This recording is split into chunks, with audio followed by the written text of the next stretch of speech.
So I guess the EDP started with a cup of coffee.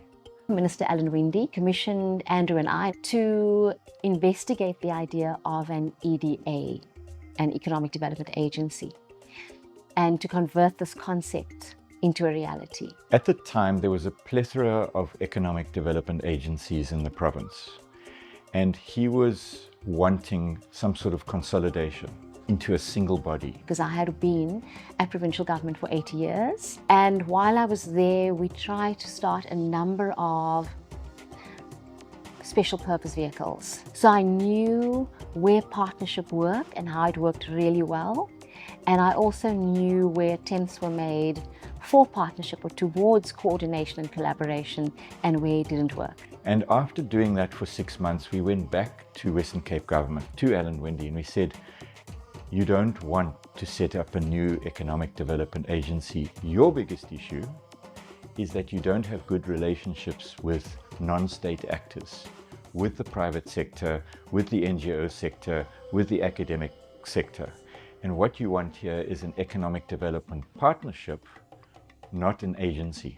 I was always very interested in the principle of Henry Mintzberg when he speaks about the balance that is needed between the public sector, the private sector, and civil society. There was no real organization out there that could look at all of these and see how could we make something bigger than the sum of the parts. So that concept was interesting. I was fascinated because I knew that we couldn't really change big, messy, complex problems in such a complex society like South Africa if we only came at it from one angle. So I think the most important aspect in converting this vision into a reality was to make sure that in this partnership, even in the conception of it, is that everyone was included. So we had engagement constantly with industry associations, with the Cape Chamber of Business, with government departments.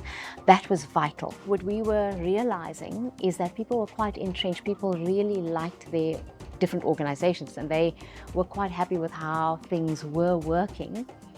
But if you take a step back and you look at the economy as a whole, the economy wasn't growing and flourishing as it should be. The trick with the economy is it is not sitting in one nice little pot controlled by one sector. So the private sector on its own cannot fix the economy. The public sector on its own cannot fix the economy, nor can civil society. The way governments work, as it's often been said, is in silos. We've got this department with its mandate, that department, that mandate.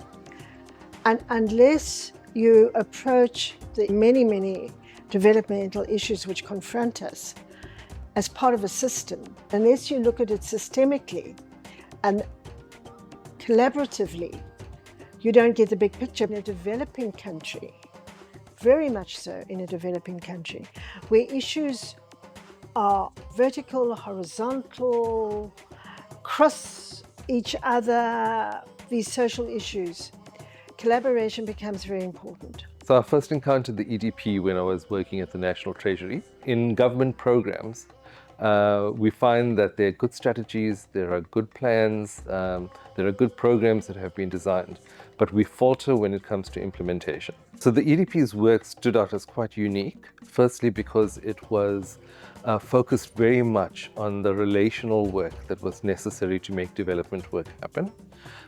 And it focused very much on the relation within government, between different departments, across government, across different spheres of government, and particularly between government and non-state actors like civil society, academia, and business. This was unique and quite powerful in terms of the type of governance that is needed to be able to respond to today's context. I think people always knew about the power of partnerships. They always wanted to partner, but there was always this big mental hurdle, and we had crossed that by starting the EDP. And to the great credit of the people who were working within the EDP, this notion of collaborative work and the kind of tools which they developed for people and organizations, states, governments, other players, the tools that they developed for those players to begin to understand what was meant by collaborative work was, I think, path-breaking. So over the last 10 years, the EDP has certainly evolved its practice to not just focus on economic development and economic growth, but to be able to understand that economic development is driven by the functionality and the performance of different underlying systems that extend from water systems to well-being and safety systems to food systems and so on. And that these systems in many ways create the conditions for sustainable and inclusive economic development to happen. We come out of a fractured society, not just in the last 50 years, but the last 350 years. So any development project, whether it's initiated by government or the private sector, or academics wanting to research it, or community-based organizations wanting to drive some change, you've got to deal with the issues of fractured relationships in our society. That's the fundamental thing. It makes the role of partnering and collaboration and building these intermediary platforms where people can not just talk to each other, but actually work together. It makes it even more necessary than it was 10 years ago when we founded the EDP. Partnering is much more than partnerships. It's a way of being in the world. It requires a culture of partnering, which is about constantly scanning the environment, understanding the systems at play, who needs to work together, enrolling people to work together, undertaking joint action and learning from that.